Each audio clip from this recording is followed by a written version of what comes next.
দেশের ইতিহাসে প্রথম কোনো রাষ্ট্রপ্রধান হিসেবে মৃত্যুদণ্ডের রায় পেলেন সাবেক প্রধানমন্ত্রী শেখ হাসিনা। বিচার ব্যবস্থার ইতিহাসে এই রায়কে একটি গুরুত্বপূর্ণ টার্নিং পয়েন্ট হিসেবে দেখা হচ্ছে। তার বিরুদ্ধে আনা 5টি গুরুতর অভিযোগের ভিত্তিতেই এই রায় ঘোষণা করেছে ট্রাইব্যুনাল। সেসব অভিযোগ নিয়ে বিস্তারিত জানাচ্ছেন আরিফ হাসান। ঠিক আছে, বিচার তারা করুক, ওসব বিচার আমি পড়া করি না। মামলা রায় দিয়ে আমার কণ্ঠ বন্ধ করতে পারবে না। গণঅভ্যুত্থানের সে উত্তাল জুলাইয়ের এক বছরের মধ্যে বাংলাদেশে মানবতা বিরোধী অপরাধের বিচারে ঘোষণা হলো সাবেক প্রধানমন্ত্রী শেখ হাসিনার রায়। জুলাই গণঅভ্যুত্থানে মানবতা বিরোধী অপরাধের মামলায় শেখ হাসিনাকে সর্বোচ্চ সাজা মৃত্যুদণ্ড দিয়েছেন আন্তর্জাতিক অপরাধ ট্রাইব্যুনাল। এই রায় শুধু রাজনৈতিক করুক, ওসব বিচার আমি পড়া করি না।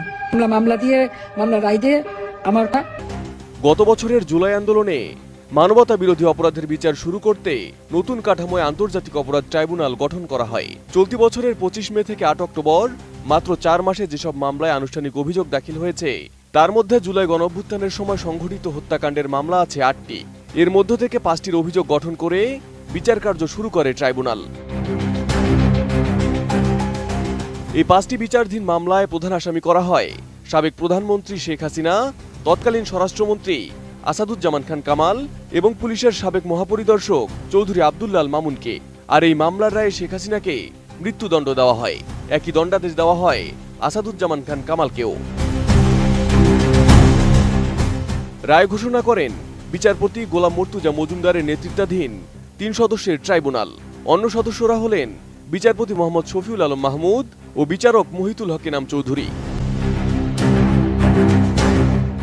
মামলার শুনানিতে রাষ্ট্রপক্ষ বারবার উল্লেখ করে শেখ হাসিনা ছিলেন জুলাই গণঅভ্যুত্থানের সময় সংঘটিত সকল মানবতা বিরোধী অপরাধের পরিকল্পনাকারী, হুকুমদাতা ও সুপিরিয়র কমান্ডার। প্রসিকিউশনের দাবি তিনি শুধু রাজনৈতিক সিদ্ধান্তই নেননি, বরং আইন শৃঙ্খলা রক্ষাকারী বাহিনী ও দলের সশস্ত্র শাখাকে নির্দিষ্ট নির্দেশও দিয়েছিলেন। মামলার 3 আসামির মধ্যে শেখ হাসিনা ও আসাদুজ্জামান খান কামাল দুজনেই ভারতে পলাতক। একমাত্র গ্রেপ্তার হওয়া আসামি সাবেক আইজিপি চৌধুরী আব্দুল্লাহ আল মামুন রাজসাক্ষী হিসেবে জবানবন্দি দেন, যা মামলাটির মোড় ঘুরিয়ে দেয়। এবছরের 12 মে চিফ প্রসিকিউটরের কার্যালয়ে জমা দেওয়া তদন্ত প্রতিবেদনে আসামিদের বিরুদ্ধে আনা হয় মোট 5টি অভিযোগ। প্রথম অভিযোগে বলা হয় 2024 সালের 14 জুলাই শেখ হাসিনার সংবাদ সম্মেলনে আন্দোলনকারী ছাত্রদের রাজাকারের বাচ্চা বলা হয়। প্রতিবেদনে বলা হয় ওই বক্তব্যের পরপরই শুরু হয় নিরীহ মানুষ ও ছাত্রদের ওপর পদ্ধতিগত আক্রমণ। এতে যুক্ত ছিলেন স্বরাষ্ট্রমন্ত্রী, আইজিপি এবং শাসক দলের সশস্ত্র অংশ।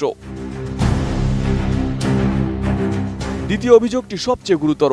প্রতিবেদন অনুযায়ী শেখ হাসিনা হেলিকপ্টার, ড্রোন ও প্রাণঘাতী অস্ত্র ব্যবহার করে আন্দোলনকারীদের নির্মূলের নির্দেশ দেন।